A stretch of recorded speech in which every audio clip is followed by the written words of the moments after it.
Well, there's new violence in the streets of Hong Kong to tell you about. This is residents and pro-Beijing supporters stormed tents and ripped down banners today.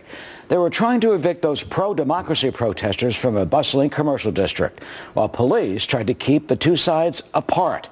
Meanwhile, China's foreign minister issuing a blunt warning to the United States during his news conference in Washington with Secretary of State John Kerry. He says, quote, "The Chinese government has very firmly and clearly stated its position.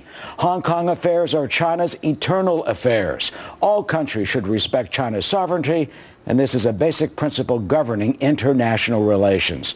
And of course, we are keeping a close watch on how China's government will react to the growing and continuing situation in Hong Kong.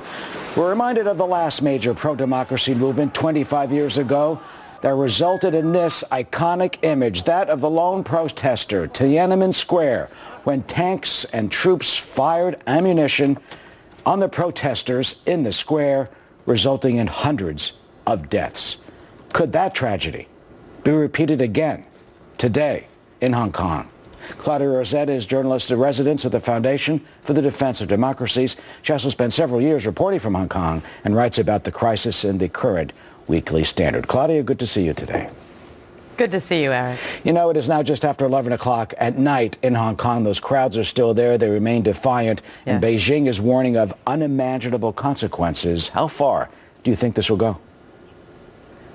We don't really know that, Eric. We know that China will do a very great deal, including kill its people, in order to preserve what they regard as order.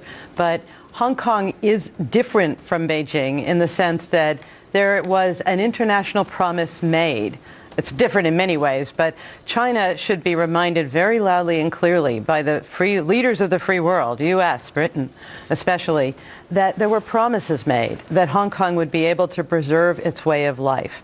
And what you're seeing here, it is the same confrontation at core as that man who faced down, that lone man facing down the tank in Beijing. It needs to end differently, but it certainly should not end with the world backing away and saying to China, you may break the promises you made when Britain gave Hong Kong back to you.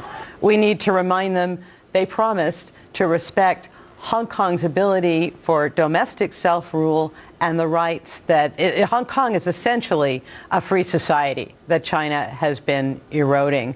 That has to stop.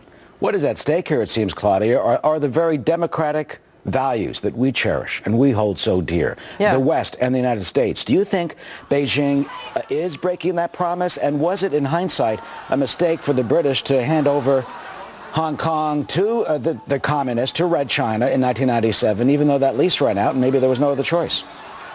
It was a terrible betrayal of the reality of Hong Kong, which is that it is steeped in the institutions of free societies, British rule of law, free trade.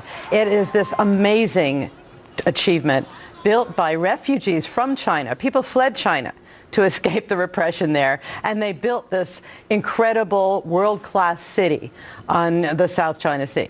And now here comes China again. And this is something where I don't want to second-guess the tactics of these demonstrators, but the free world needs to recognize Hong Kong is one of its own. Territorially, it belongs to China, but these are 7 million people who are part of the free world. Eric, we spend so much blood and treasure trying to foster democracy around the world. Hong Kong is completely ready for it and has been for years. And China does pay attention to serious international criticism. It is very important that the free world stand up and say, we stand behind the very legitimate demands of Hong Kong. They are asking for the basic rights that China and Britain both promised them. You talk about the basic rights. Take a look at that picture. That's live right now at 11:26 p.m. in Hong Kong. Each of those people, they're holding up, some of them hold up their smartphones for lights.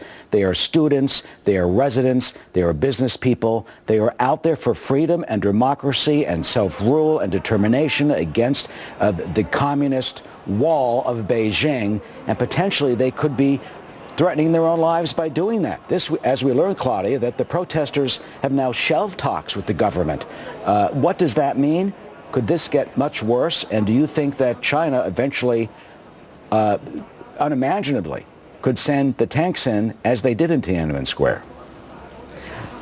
Yes, China could do that. In the end, China is making a calculation of how they keep what they regard as order.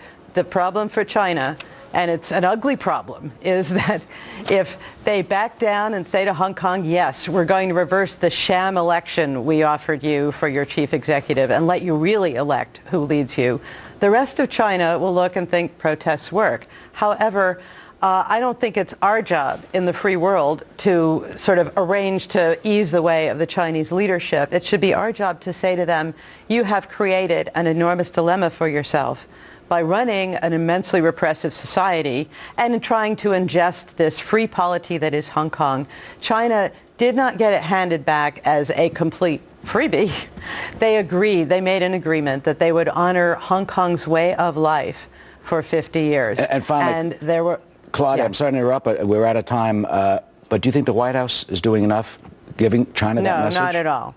No, the U.S. has been urging, quote, restraint by both sides as if they were equivalent. They are not. This is a case. The people, those democracy demonstrators in the streets, are right by any index that you want to set up. And Beijing, in this case, is completely in the wrong, both next to its international agreements and in any fundamental moral sense. Claudia Rosett of the Foundation of the Defense of Democracies. This crisis, as you see right now, continuing, it will either end in compromise or confrontation and a crackdown. Thank you, Claudia.